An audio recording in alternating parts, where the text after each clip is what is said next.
Government censorship is contradictory to a healthy democracy. Digital governance and media literacy are the keys to supporting quality journalism in the era of post-truth politics. So what should democracies do? Taiwan provides a great example of incorporating the tech community in the information warfare. Not only does their government collaborate with civic technologists to develop open governance, but they also help to monitor trends of disinformation and inject mythbusters from independent news sources right before this information spreads widely. The open source community has played a prominent role in filling the information vacuum and foster meaningful public discussion. Moreover, in aid of developing public media literacy with a digital inclusive governance, it's possible to support quality journalism for a healthy democracy. The democracy of the internet has led to widespread misunderstanding about what independent media truly is. We've garbled the category to now include anybody who presents an anti-establishment news narrative.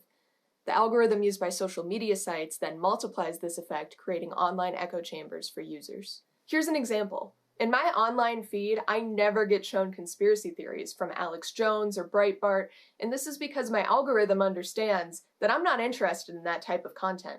But that doesn't mean I'm in the clear. As a left-leaning consumer, I very rarely, if ever, get shown right-leaning news, even from reputable sources. Once in a while, I even get shown left-leaning disinformation. If this is my feed, then what do the feeds of less discerning consumers look like? It's not enough to simply flag disinformation, as was done during the height of the COVID-19 pandemic or the 2020 US election. The algorithm must be eliminated or regulated so that consumers have a chance to hear other sides of the story, providing a fuller picture that will hopefully lead toward the truth.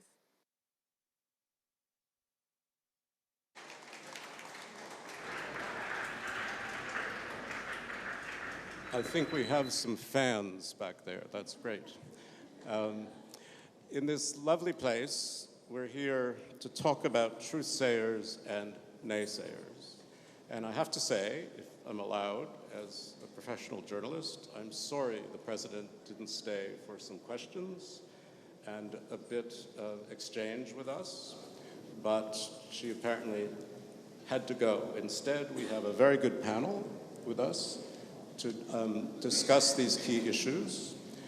And just as a bit of an introduction, I keep thinking of a famous phrase of Daniel Patrick Moynihan, who some of you may remember was a senator from New York and a historian and a wonderful writer, who said, "You may be entitled to your opinions, but you're not entitled to your own facts.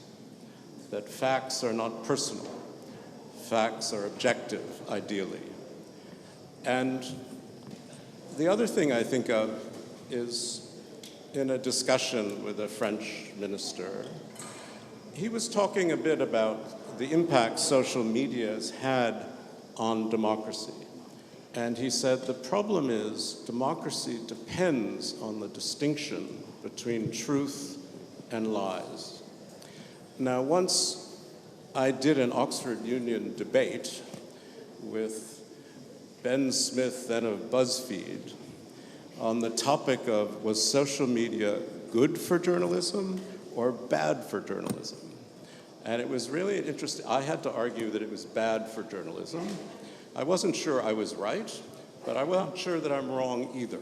So this is part of what we're going to discuss here tonight. So what we have is just going from that direction to this, Stephen King, who's the CEO of Luminate, Donald Martin, who's the former editor of the Herald in Scotland, a media consultant, Khadija Patel, who brings her South African experience to run the International Press Institute, which is quite important.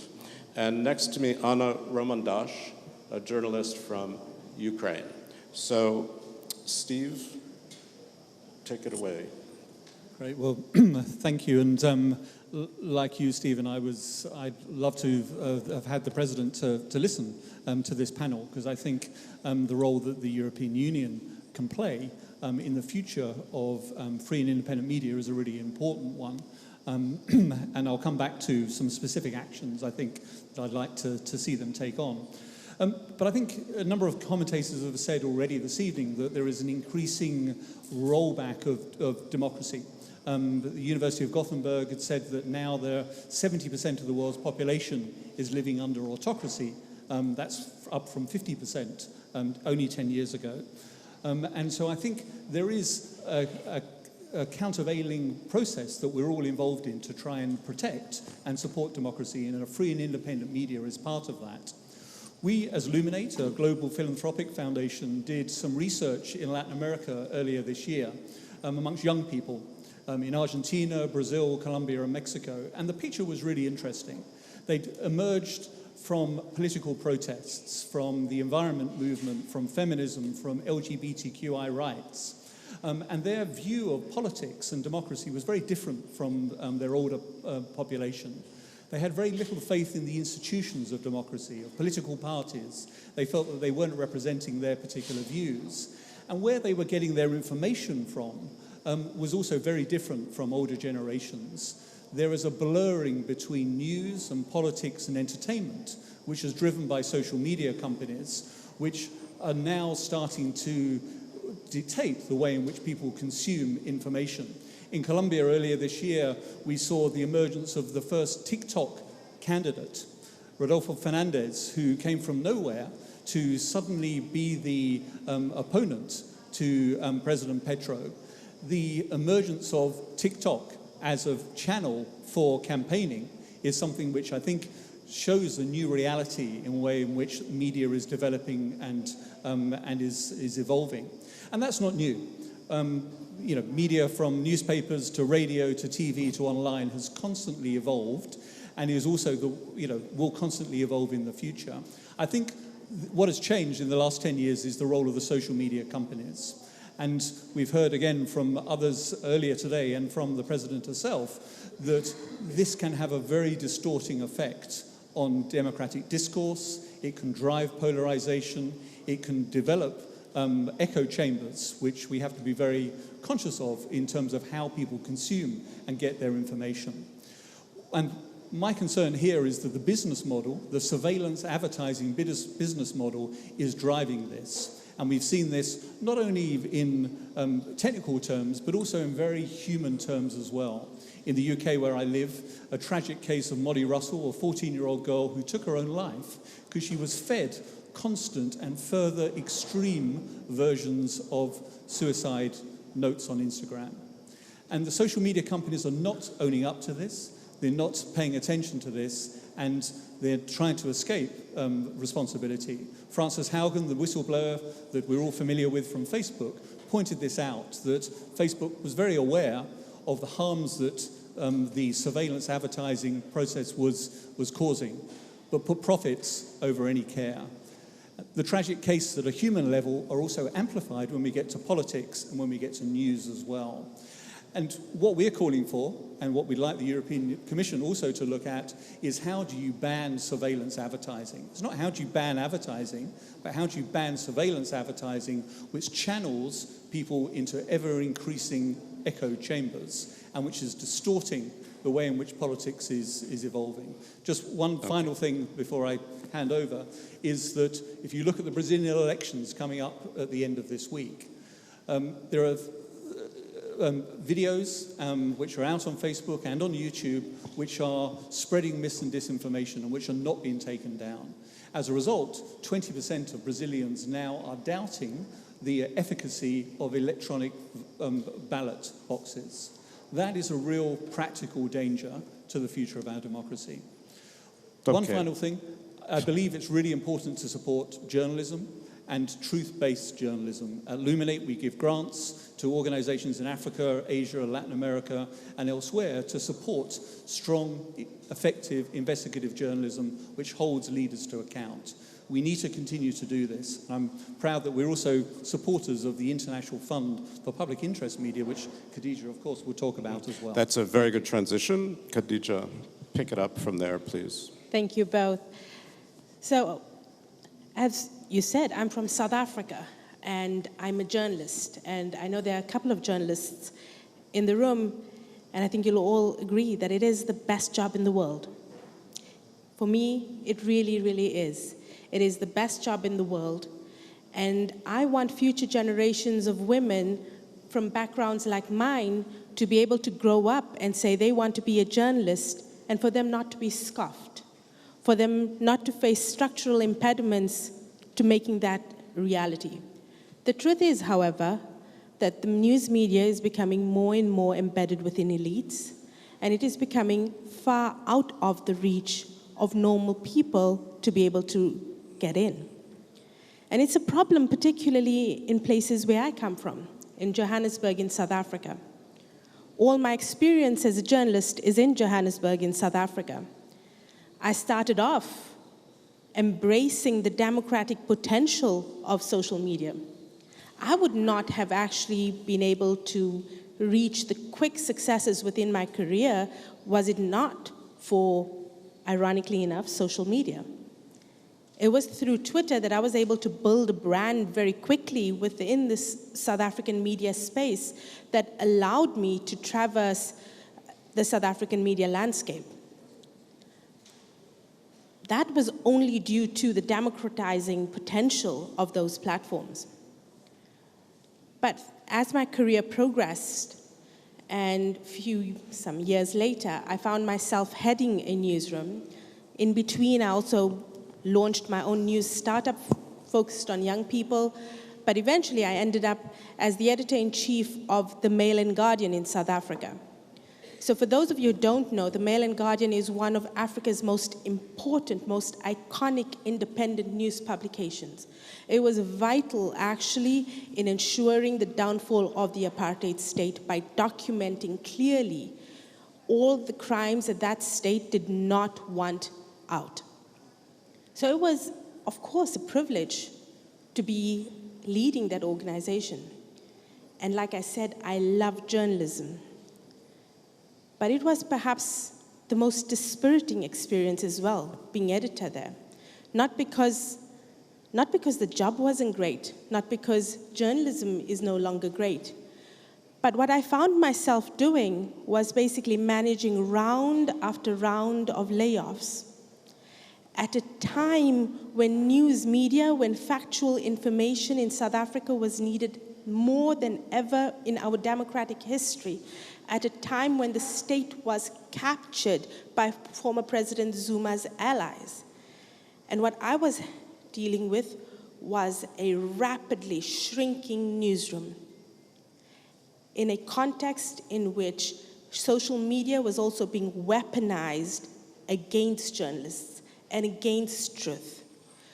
So I took the very difficult decision of leaving that newsroom. It was a very, very difficult decision. But I did it with the hope that we can find a structural solution to the problem, because it's not a uniquely South African problem. It is a global problem. The problem is that there no longer is a business model that can support news media. It is no longer business as usual. And it might sound alarming, but actually it is alarming. The truth is that thousands of journalists have lost their jobs. And it's not just about, me wanting a job, though that would be nice. But it is about our ability to understand each other, and that ability shrinking rapidly as we lose journalists. This morning, I think we learned a very powerful example of the media being able to build empathy for each other through the New York Times, the photo essay of ordinary people from Ukraine. And I think that is a very powerful, one of the most powerful examples of the media's ability and potential to build empathy. And with our resources shrinking in the newsroom as they are, in South Africa, as in Colombia, as in Brazil, as in Nigeria, as in the Philippines, as in India, we are losing our ability to build empathy with each other, to build understanding, above our ability as well to hold power to account. So what do? We need impetus. We need to take charge, and this is why I've joined this new organization. It's newish. we're about a year old now. It's called the International Fund for Public Interest Media. And what we are seeking to do is, first of all, we're trying to rebuild multilateralism. We recognize that multilateralism is deeply challenged, but we believe that the challenge facing us with news media, it is a challenge that intersects with every other challenge that we face as humanity. And we are calling on states, we're calling on corporate companies, whether they're technology companies or otherwise.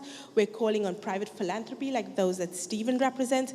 We're calling everybody to answer the call to put together financing for media to ensure the short and medium-term survival of news media. And we can talk a little bit more about how that works, but Great. I think the others Great. need to talk as well. Thank you, Khadija, because I think what you've rightly expressed is the complicated nature of social media. It both made your career possible, and it also drove you out of a job that you loved. And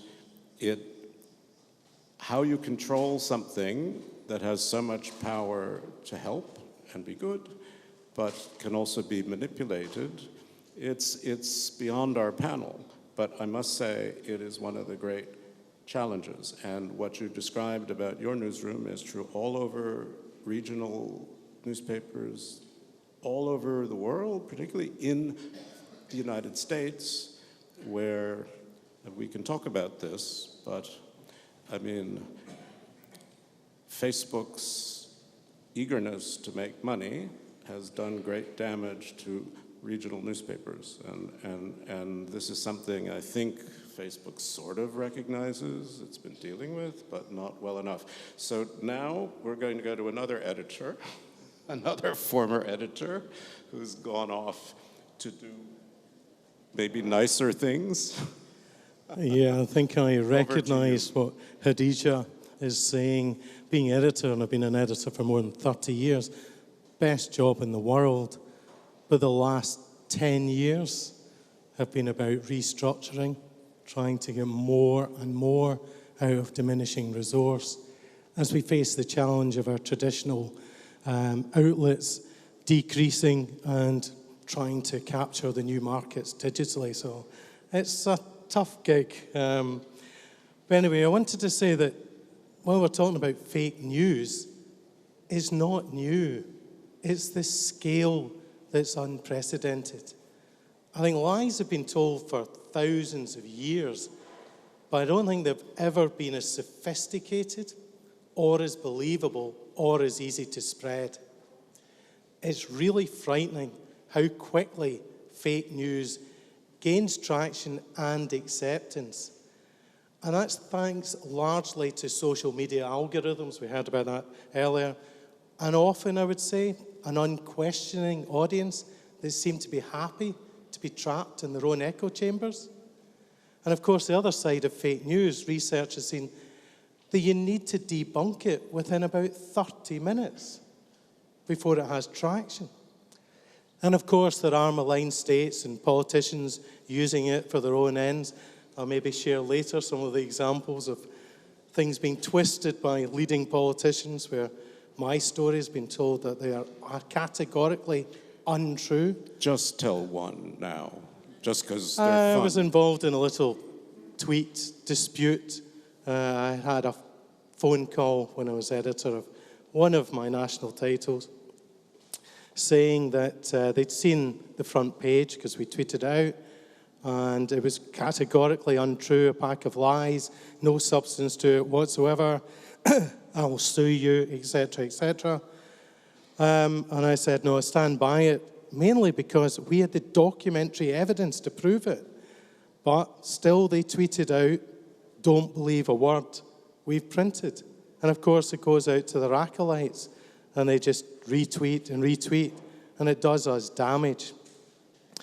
But I think we need to, as a society, wake up and recognize and understand just how big an issue fake news is and its impact on democracy and truth. I don't think that the public know the extent of misinformation and disinformation. We all do, and it's great that we're having this conference. But I don't think many of them know how and why fake news is generated and by whom. Unworryingly, I don't know that a lot of them care. And I don't think they understand, many of them, the damaging influence of unregulated social media. And we need the public to help drive the change that's required. I kind of fear as a journalist for those who consume their news from echo chambers and don't have the tools or appetite to question, to debate, and critically understand the issues. I'd like to see us teach the pitfalls and benefits of social media in schools, and crucially, the importance of critical thinking, rational, skeptical, unbiased analysis or evaluation of factual evidence. That needs to be part of the curriculum. I'm glad to say there are thoughts about doing that, certainly in Scotland. Also, we need to restore trust in a responsible free press. I think at a time of the greatest threat to truth, healthy debate, and democracy, too many people are quick to undermine mainstream media. As I say, that example of the tweet. We need to cherish our credible news outlets, not diminish them. Well, that's good news to hear for me. It's also, in a way, interesting because we have two former editors. Editors are crucial to judging truth. I mean, social media doesn't really have editors. People put out stuff. There's no one mediating, no one asking the question, is this true? Is it not true? How do you back it up? This is where I believe, perhaps hope against hope, that a press that can function, which has editors that ask questions, that challenge reporters' facts, their opinions, their biases, will survive. We'll see. Anna, what I want to do, say whatever you want to say, but I'm very curious in your sense of the struggle of your country, Ukraine. Is social media playing a positive role or a negative role? Is it being weaponized? What do you think? I think social media is an enabler. So the good things, the bad things that exist in society, social media uses it and multiplies it.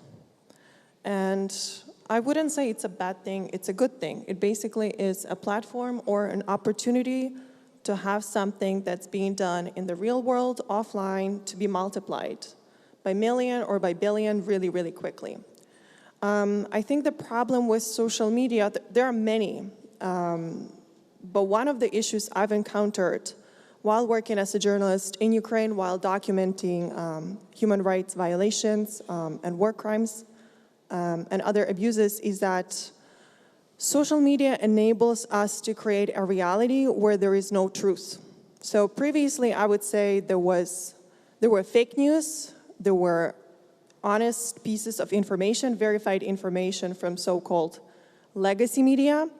Right now, what we're seeing is that there are a lot of state-sponsored propaganda, for example, from Russia, that doesn't necessarily aim to create fake news, but it aims to discredit truth as it is. So basically, the idea there is no such thing as objective truth. There are many different versions of different stories. Nothing is clear, so we can question everything. Nothing is real. And this is, I think, the big danger of social media, because while previously we could say this is true, this isn't true, now the majority of the people who are not social media experts, who may not have strong digital literacy skills, majority of those people will be just lost. They wouldn't be able to tell if something's true or fake, which means that it's very easy for truths to just be ignored or forgotten.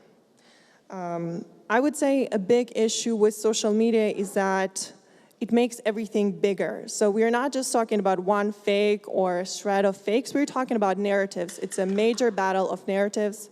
It's a normalization of colonialism. It's a normalization of hate speech, of a lot of things that would be unthinkable before because there was no platform to make those things so common. Now it's very easy to do that. As a journalist from Ukraine, a challenge, a problem, or an opportunity, however you look at it, that I encounter through my work, is that through social media, we get an enormous amount of data. There is so much data that we are using for our investigation to investigate war crimes, to investigate violations, to use as an evidence of hate speech, and so on. There's overwhelming evidence on social media. But what do we do with all of this data? This is a challenge a lot of Ukrainian and not only Ukrainian journalists are facing. How do we make sure that the data we verify, that we find open source investigations, how do we make sure that all of this information gets to bring justice? How do we make sure it can be used in courts? How do we make sure that all of this verified data is used beyond our publications? I would say a part of the solution could be a better cooperation between local and international, a better approach toward building networks between, let's say, big international media and organizations and local journalists on the ground, especially in conflict settings like Ukraine, but not only, where local journalists who have a very good background information, who are able to research where international journalists are not able to, are treated as equals, and where we have those partnerships between local and global, and where we can work together in some equitable form. And I hope to see that materialize. I already see that happening in Ukraine. We have successful or productive partnerships between different organizations. We have partnerships, for example, between legal NGOs and journalists, where different organizations basically share their expertise, where journalists even are training prosecutors on how to work digitally, how to verify information online. And I would like to see more of that materialize because this is crucial. It's really interesting. I mean, this to me it's the first smartphone war. We didn't have that before. And as you say, it provides both evidence, but it also provides the opportunity for falsification, and it's overwhelming to some degree. I mean, we're reminded of, guy I got to know named Peter Pomerantsev, who sort of wrote one of the first books. I mean, he didn't spend long working for Russian television, but it was long enough. And the book, I think the title was something like Everything is Possible and Nothing is True. And it's basically what you describe. It's just overwhelming every difficult, awkward fact with 12 different varieties of possibility, to confuse people, to raise doubts. And so this is a question I actually want to ask you all. I mean, jump in as you like, but it's the use of social media by states. And I don't necessarily just mean, Russia here. The United States uses social media. Everybody uses it. Ursula von der Leyen puts most of her announcements out on Twitter now, right? I mean, and I do wonder, when we talk about the problems of social media and we talk about regulation, we're talking about the same states that are manipulating social media as actually regulating it. And so I just wonder whether this issue strikes any of you, or it's just my own personal obsession. Anyone want to join in? Yes, Donald. I think it is a major concern, their use or overuse of social media, because what it's actually doing is diminishing mainstream media. And what they're saying to people who are following them is that you don't need to turn to mainstream media, just turn to our outlets. The issue is, I think, in Scotland, I think they spend 9 million a year on spin doctors. There are more spin doctors employed by the Scottish government than there are specialist reporters covering health, education, and politics. And their job is to present the news in a fashion that the government wants. It's not necessarily about what's the truth. I think it's important to understand why, for example, public servants or state representatives are on social media and what would be the objective of their messaging. I think it is normal and sometimes even useful to see those live streams where public servants answer questions from their voters, and so on. As long as we understand why is this happening and there is a certain amount of transparency to the process, it's a different thing when it's being used basically to push certain false agenda or state propaganda. So I think it's about balance and just understanding what's done and why. Do you think President Zelensky would have had the impact he's had without social media? What might have been different? It's difficult to answer if questions. I think social media definitely facilitated his outreach to the world. It definitely enabled him to connect to a lot of people across the globe better, faster, in the language they understand also, because he was able to communicate with them directly. So it definitely provided him a better platform to reach people. I think in this case, it had a positive role. But then there are a lot of discreditation campaigns of him or of the state of Ukraine. So there's also a negative threat to that. He was certainly quick to put on green during the war. It's an interesting question because I think we are a couple of steps away from trusting regulation process, because I think what has to happen before perhaps is, for a moment, we need to gather states, we need to have them assert the fundamental nature of truth for society, first of all. The fundamental nature of information, the fact that information is a public good. The United Nations has time and time again tried to remind us of this. So I think that, we need to just take a few steps back, first get everyone to agree to that, and then find the mechanics of trying to make that happen. Politicians will always lie. Politicians are always going to, unfortunately, find ways to manipulate us. But what has to be a counterbalance to that is a strong, independent media that can actually be able to respond to that. And right now, some of the damage that we're seeing with disinformation, some of it is disinformation, some of it is actually just online manipulation through, as my Ukrainian colleague says, it's kind of narrative manipulation. It's happened in South Africa, where racial tensions were amplified to a terrific extent that actually, is a whole panel in itself.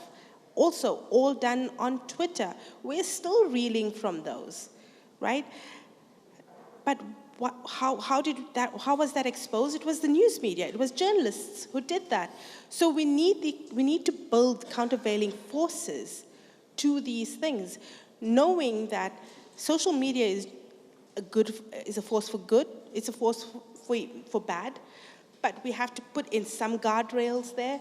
But in the meanwhile, I think what we have to ensure is that there is a strong news media ecosystem to be able to live within that. Yeah, just to add to that, I think going back 10, 12 years, I was of that group of the sort of shiny-eyed Silicon Valley enthusiasts about the sort of, the potential for social media. You look back at Iran in 2009, you look at the Arab Spring, we talked very much about Twitter revolutions and Facebook revolutions, and there's no doubt that social media has that ability to connect and has the ability to amplify for very positive reasons as well. But I think what we're seeing now is the weaponization, and Ukraine is a good example. I think, to be honest, I think President Zelensky has won the social media war in English. And if you think about the followings he has within in the English language, there's no doubt that that is predominant, and any Russian propaganda is discredited. What I think we've got to be careful about is also Russian propaganda in other languages. In the Balkans, in Latin America, in Africa and Asia, the Russian narrative is predominant. And that partly contributes then to people's understanding, misunderstanding, and also at a government level of whether they will condemn the actions of Russia within the context of Ukraine as well. You know, I think you put your finger on a very important point that I've often tried to investigate. It's not RT and Sputnik that's the problem. It's Sputnik in local languages. It's Russian sponsoring of small magazines that are online that most of us don't read and don't actually notice or care about. And this is really a problem because it's cheap. It's very easy to do it. I was very struck just simply, you know, part of war is symbolism. Part of it is horror. But the picture of, you know, Zelensky in his T-shirt meeting people on the street compared to Vladimir Putin at the end of a 900-meter table was pretty dramatic. And I think, you know, that sort of thing goes viral and makes a tremendous difference. I want to just come back to the issue, if you don't mind, of regulation, because this is, you know, people talk about it all the time without really, I think, talking much about the complications of it. I mean, yes, in the beginning, these social media companies argued they were like utilities, right? I mean, they were just the highway over which these cars traveled, and they weren't responsible for the cars. They just provided the highway. It's like the electric company just provides electricity. What you do with your electricity, hey, that's all up to you. That's freedom. But that doesn't work anymore. And of course, we regulate electric companies and we regulate utilities. But can you actually, in a serious way, regulate something that has whatever Facebook has, 8 billion? I mean, you know, it has half the world is somehow attached to Facebook, though I am not, I'm afraid. But I mean, how does a government actually begin to do this? Seriously. I mean, it's a very difficult issue, and it's also a very dry issue as well. When you start to talk about, you know, regulation, you can see people's eyes glaze over, and you've lost them already. I think what we've also got to be careful of is that regulation can also be used as a pretext for censorship. And we've seen this in many countries around the world, where on the whole issue of fake news. So governments have introduced fake news laws in order to protect their citizens, ostensibly, against misinformation and disinformation. But that's a thinly veiled attempt to censor. And so we have to be very careful about the way in which regulation is misused as well. I think, and where I will come back to the EU, is I think where you have regional bodies and regional legislations and regulatory frameworks, you have more opportunity to both set precedents within those 27 countries, but also for those laws and regulations to be adopted by other countries as well. And what you often find within the EU is that other countries will look to the EU for precedent, and then Brazil, India, Argentina, Mexico, or whatever, will then adopt those laws. So again, we could talk about this all night. My point, I think, is to, as I said earlier on, is to try and focus on the worst excesses of where surveillance advertising takes you down into capturing people's data, into echo chambers. It fuels polarization, it destroys democratic discourse. That's the area where we need to regulate. We don't need to break up Facebook and so on. You can't do that. No, that's right. Because I'm also struck, I mean, I don't know if anyone else wants to come in on this. We've got about 5-6 minutes left. Because I also want to raise just the issue of autocratic control inside their own borders of what people know and hear and can actually get, right? I mean, I'm thinking obviously of China, which has basically its own internet, its own WeChat, its own Apple, its own Facebook, its own Amazon, and very carefully controls what people are able to see. Its propaganda to its own people is pretty sophisticated. I mean, you can talk to Chinese young people.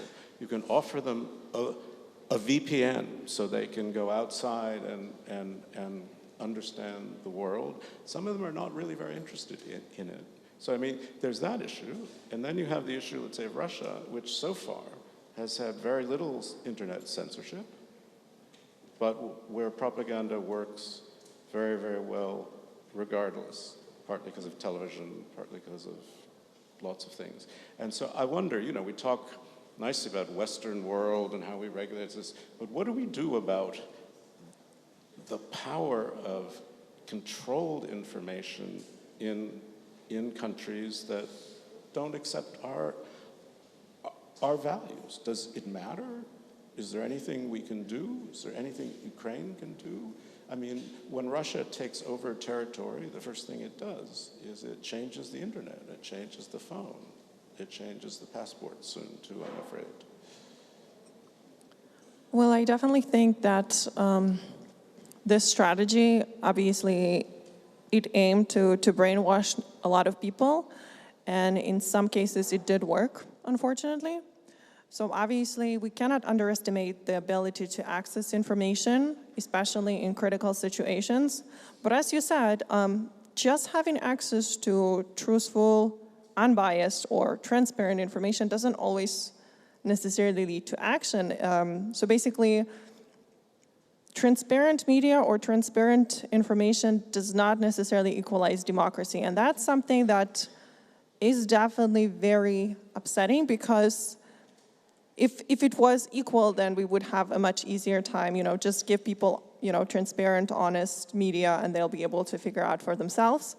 But it doesn't work that way. I think a lot of people do not think in terms of higher values such as freedom or access to information. They definitely use more of economic values for thinking. So basically how wealthy I am, how financially secure I am. As long as I get that maybe I don't need those other things. And I think it's kind of like this, what do we agree to give up in exchange of something else? And ideally, we wouldn't need to give up freedoms for economic security, but we definitely see that happening in a lot of autocracies. I think what is important is that we should not let technological companies off the hook so easily. So basically, a lot of companies like Facebook say, well, too much data, too many users, too difficult to monitor, which is ironic because they actually have more resources than a lot of governments. And they could definitely do more. What we are seeing actually with a lot of Twitter, Facebook moderation is that they often take off content that is in Ukrainian, that is truthful, simply because there are trolls, there are bots, there are reports that request Facebook to take it down, and then they also have imperfect algorithms, and the moderators do that. And it's tricky, and they need to do more, especially in languages other than English. Exactly, and there is that power of nostalgia, which is incredibly powerful. Khadija. So you raise an interesting question about what can actually be done to combat misinformation within autocratic states, closed states like Russia and China. And the truth is, there's very little we can do from outside, right? There's very little. But I want to draw your attention to the fact that the influence, and you've touched on this a little bit, of these states and their ability to actually influence media beyond their borders is expanding rapidly, especially in Africa and Latin America. I am from South Africa, where the Chinese state has shareholding in a large media group. Elsewhere in Africa, the Chinese Newswire provides free content. And in a time where newsrooms are not able to pay their bills, something like that is just a quick, easy solution to fill your newspapers to get it to print. Similarly, with Russia's doing similar things in different ways. I'm going to harp on about this, and I know people don't want to hear this, but what we have is a financial problem, and we need to begin by answering the financial crisis facing news media right now, or else we will not have a news media ecosystem in 5 years' time. Okay, we are running out of time, so if either of you have something short to say, that'd be great. Very quickly, given the billions that the likes of Meta make, I don't think we're asking for a lot to invest properly in journalism and for them to promote it. Okay. Stephen, you're fine. All right, fine. So I keep thinking of, you've all heard it probably, this famous line of Mark Twain, that a lie is already halfway around the world before the truth puts on its trousers. So part of our problem is regulation, part of it is just human nature and the love of a good tale. But I do want to thank this wonderful panel. I've learned a lot, and join me in thanking them, and thank you all for being here tonight.